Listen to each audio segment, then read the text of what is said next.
سڵاو لێبێ سڵاو دەستخۆشتان لێکەین بەخێر بێن. زۆر سپاس. نای بەڕێزێ غالب حەساری. کاک خالب حەساری. ئەو لەقەبەت چییە؟ حەساری مەنتیقەکەتانە؟ ناوی دیەکەمانە گوندەکەمانە لە کەرکووک دیەکی گەورەیە. بەڵێ تقریبان نێزدە لەگەڵ کەرکووک و تێکەڵ بووە لەگەڵ کەرکووکی شتە. بەڵێ زۆر باش. یعنی خەڵکی کەرکووکی. بەڵێ بەنگیشە خۆشە. وەڵاهی دەنگ نا بەڵام نەختێ خۆمان لە قەرەی شعر داوە. وەڵا شاعیری نەختێ نەختێ نانا زۆر باشی ئەکیدم مادەم ئەوانەی کە زۆر باشن قەت وەسفی خۆیان ناکەن چاوەڕێکن خەڵک وەسفیان کە. شعرێکمان پێشکەشەکەی بەبان چاو بە بۆنەی بڵین ڕۆژی دایکی زمانی دایکی پێم خۆش ئەم شعرە پێشکەشکەم بە ناوی زمانی کوردی.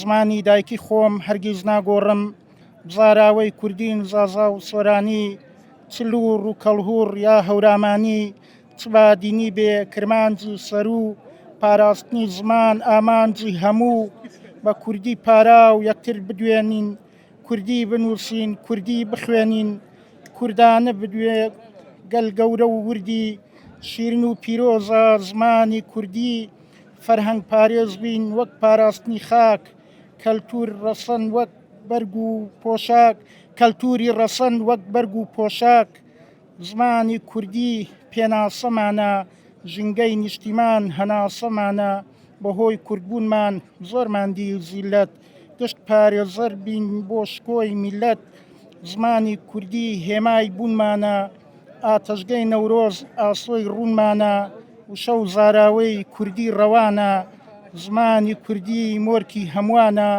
یادیان پیرۆزکەین لە هزر و بیرمان، مێژووی شانازی باوک و باپیرمان، زمانی دایکی خۆم هەرگیز ناگۆڕم. غالب حەساری. دەستە خۆش بێ سەرکەوتوبی خامەت هەر ڕەنگین بێ هەربژین ئەو چڵیان بۆ لایت دەستە خۆش بێ هەموولان زۆر سپاس دەکەم. خۆش بێ. دیارە زۆر کورتپەروەری. وڵی ئەبی هەمومان کورتپەروەربین و کوردبین لەبەرەوەی دوژمنان هەر بە کوردت حسابەکە بە کورد حسابەکە هەرچیە بین. وایە؟ بەڵێ نیشتیمان و خاکی خۆمان زۆر خۆش دەوێت ئێمە. ئەوە تۆش لە خۆشەویستی خاک و نیشتیمانە ئەو شعرت نووسیوە؟ بە دڵنیایەوە لە خۆشەویستی خاک و نیشتیمان و فەرهەنگ و ێژۆ زمانی کوردی. زۆر چاکە دەست و چاو خۆش بێ و سەرکەوتوبی ئیشەڵڵا. چۆنە هاتووی بۆ لای قەڵا؟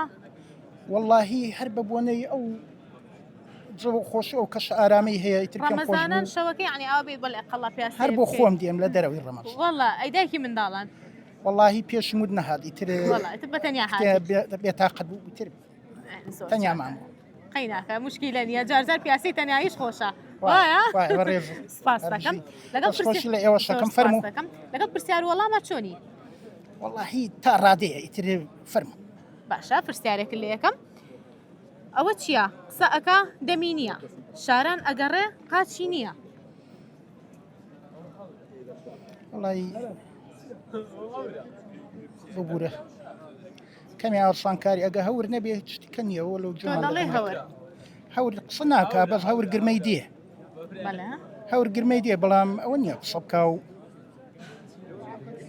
ببوورە ینی خۆمیش دەیان نوکتەی لەو بابەتەم داناوە بە زوڵام پێ نییە ببوورە شەرنیە شتێ بزانی نەندێک وایە نانە بەس وەڵامێکت پێوتم بزانم دڵنیای لە وەڵامەکەت ئەوە چییە؟ قسە ئەکا دەمی نییە، شاران ئەگەڕێ قاچی نییە. واللهی تەنها ئەوەندێ ئەگەر وەکووتمان هەور گرمەی دێ ئەوە دەنگە بەڵام تاوەمەی گۆڕە خۆیەتی دەست خۆش وەڵامەکە ڕاستە. خەڵاتێکمان بەنێ با پێشکەشی ئەو کاکەی بکەین فەرموون ئەوە خەڵاتی ئەمەیە حەمە مارکە دابینی کردە بۆ بەڕێزت زۆر خۆشحاڵ بووین. سپاس دەکەم. سپاس بۆ شیعرەکەت کە پێشکەشت کردی. برایانە شەکەمەرکیان کێشە دەستخۆشیان لێکەم و بەڕێزی خۆش بێ سەرکەوتوبی. هەربژین. سپاس دەکەم کاتێکی خۆشە خوار لەگەڵ زۆر سپاس.